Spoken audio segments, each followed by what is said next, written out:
Hey everybody, uh, just want to say how proud I am of our players and um, how focused we've been, our leadership. The senior class is doing a great job. We're completely locked in on Tarleton State, preparing for the season and going through camp, and it's been going well. So, also want to say that I'm proud of Jimmy Charlo. He just signed with the Buffalo Bills. It's a great moment for he and his family, and really proud of him. That's a great organization. It's a proud moment for him, proud moment for our program and our team. And so, with that, I'll take some questions about camp and getting ready for Tarleton State. Joe Iacano, you want to start first?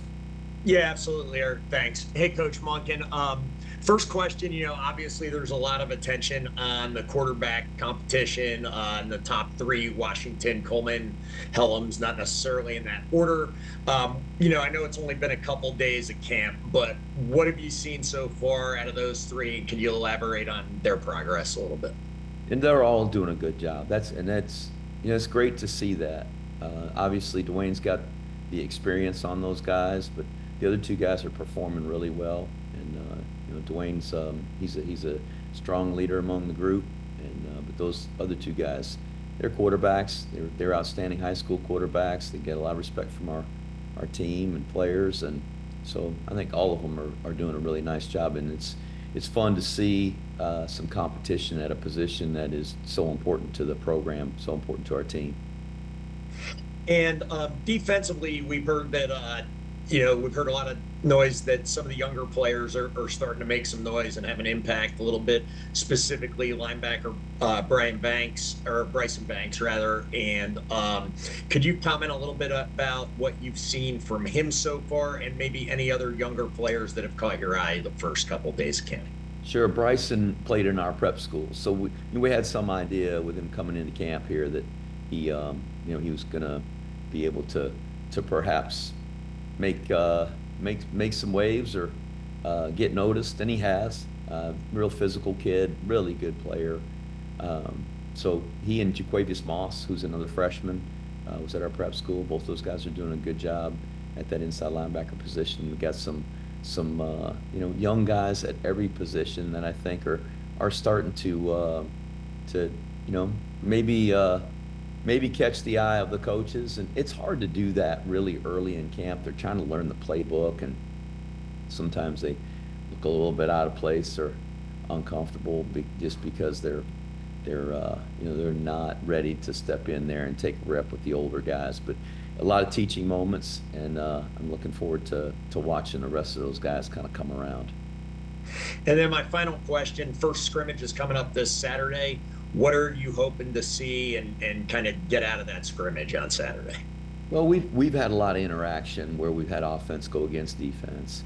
I think I just hope in that practice that we can utilize most of the time to have interaction where we got offensive guys and defensive guys competing against each other.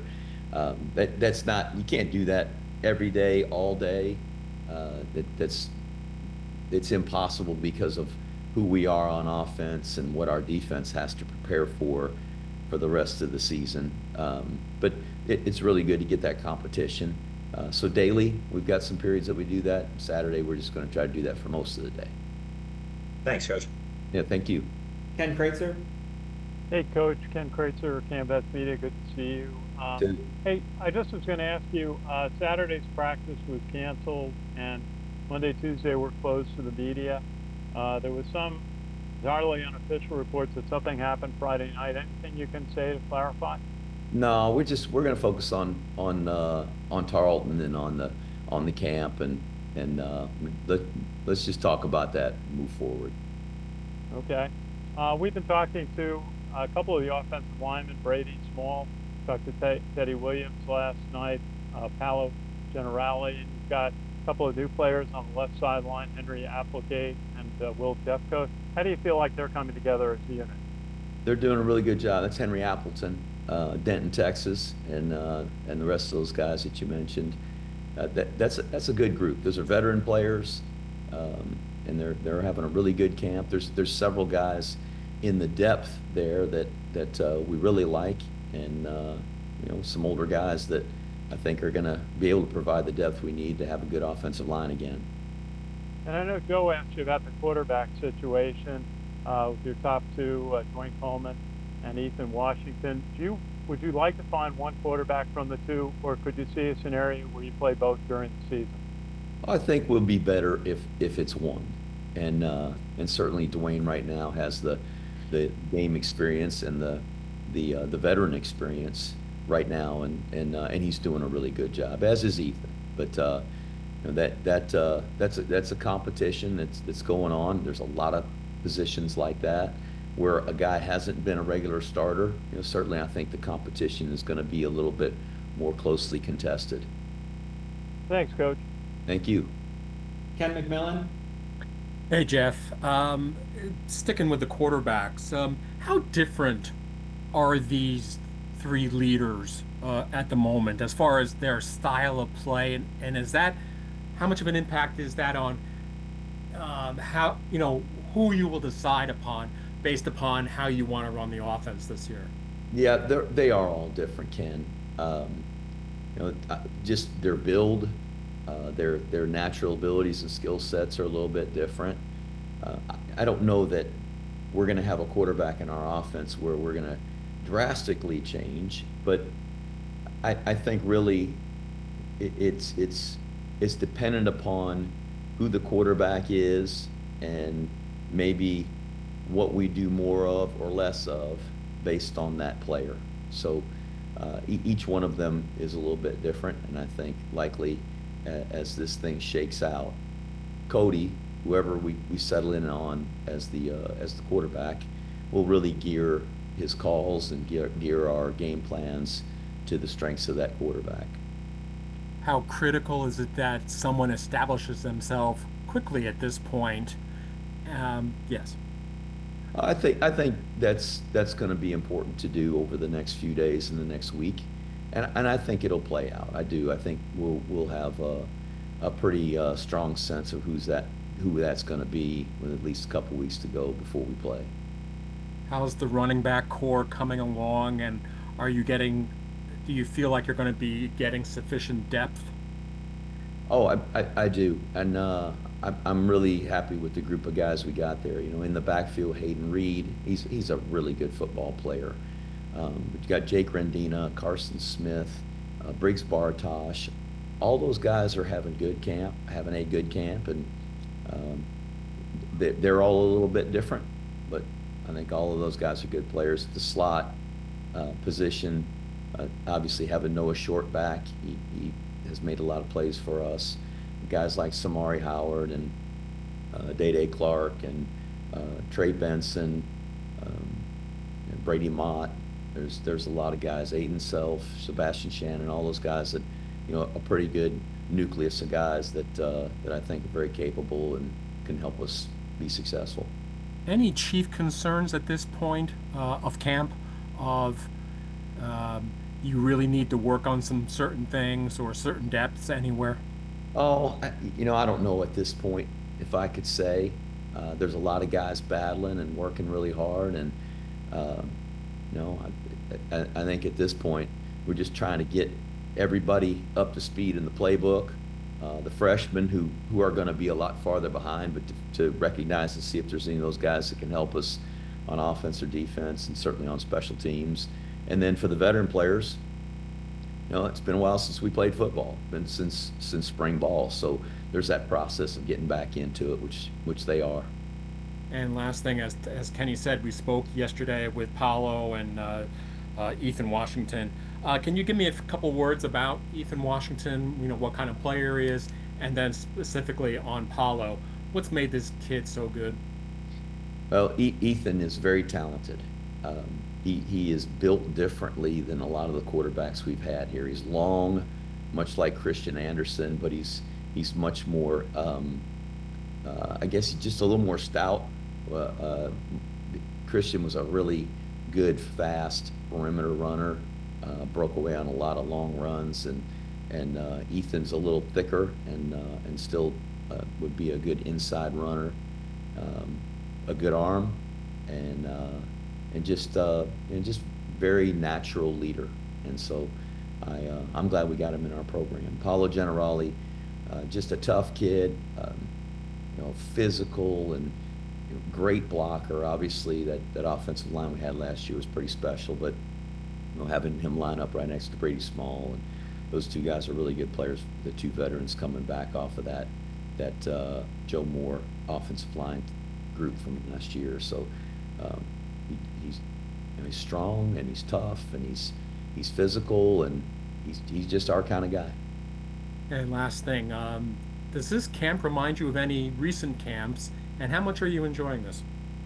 I don't know. I mean, every camp's different, and but I love camp. It's my favorite time of the year to just have everybody concentrating on football all the time, and so I look forward to every camp and every new season, Ken.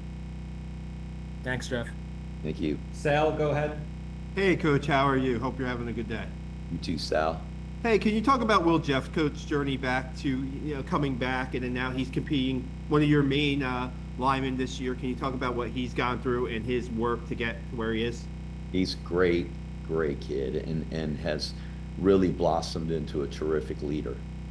The respect that our players have for Will Jeffcoat, I can't say enough. I mean, those guys mention him by name all the time when they're talking about leaders that they respect. Um, our coaches, Coach Vitti, who's been with him for a long time, and Coach Hughes, our strength coach. I mean, he's just been tremendous all throughout the off season and spring ball, and now in preseason camp. So I'm excited that we have him in our on our offensive line. He's going to do a great job. How's Cody Harris Miller looked? I know that he didn't. He sat out a little bit in the spring. How's he looked so far in preseason? He's tough. He's such a great kid, and he's a little bit like Paulo, just rugged and strong, and moves people around, and he's kind of the anchor of that defensive line. Just sets the temperament and personality for those guys. He's very very confident as a leader. Though he's not one of the seniors, he really is a great leader in that group, and I think he will be for the defense. Is he back at full strength? He is. He's practicing, and he's kind of been on and off a little bit. We've been watching. He came into camp with an injury, and we've kind of been, I think, playing it safe with him. So he's played some snaps, and there's been some times where we've sat him out and just trying to keep him healthy. He's played enough football, like a lot of our older guys that have been starters. Played enough football that he can stand to have some rest, and we pick and choose the reps that he takes. One last one. The competition alongside Casey for safety. Maybe it's Colin and Gavin. Is that something that you see going to the end of camp, or is it that hotly contested, or how's that unfolding? I know it's early, but how do you see that unfolding? I think those guys are involved in it, along with Stephen Nadozi. We've been dual training Gavin Shields at the nickel position. That's the position that Jimmy Charlo played, and so he's a smart kid and a senior and can handle it. So I'm kind of excited to see that competition too. That's you talk about a little bit like the quarterback. There's some veteran guys that have got a lot of training there and gotten a lot of reps, and now it's their opportunity to fight for a starting position. I appreciate it, Coach. Thanks. Yeah. Lynn Fern, go ahead. Hey Coach, how are you? Good, thanks. Good. Just a quick question about who maybe has stood out to you in practice. Maybe something, some of them that maybe fans aren't quite tracking right now. Who would you say would be on your watch list? No, there's a guy that was coming off of an injury, and Jack Bowsam, who's playing defensive line. I'm really excited about him. Parker Pulaski was not our starting tight end a year ago, but I think he's really grown into becoming a really good player at that position. So looking forward to seeing him there. Obviously the secondary position, the guys we just talked about that don't have as much experience because they're playing behind Max DiDomenico, a team captain. Those are all those guys we mentioned, I think, are all good football players, and they're going to help us at safety. They're going to help us at on the special teams, and so there's several guys. Brady Mott is a guy that hasn't played a lot, but he's really grown and developed, and he's going to play the slot or the H position for us. That would be opposite of Noah Short if they were to be in the game together. So I mean, there's guys at every position I could probably mention. Awesome. And one last question, just kind of missing being out on the field, grabbing some photos of these guys. Do you know when media might be allowed to be back on the field? I'll let Eric cover that with you. Okay. He kind of handles that. Awesome. Yes. Thank you. Anything else? Thanks, everybody. Have a great day, everybody.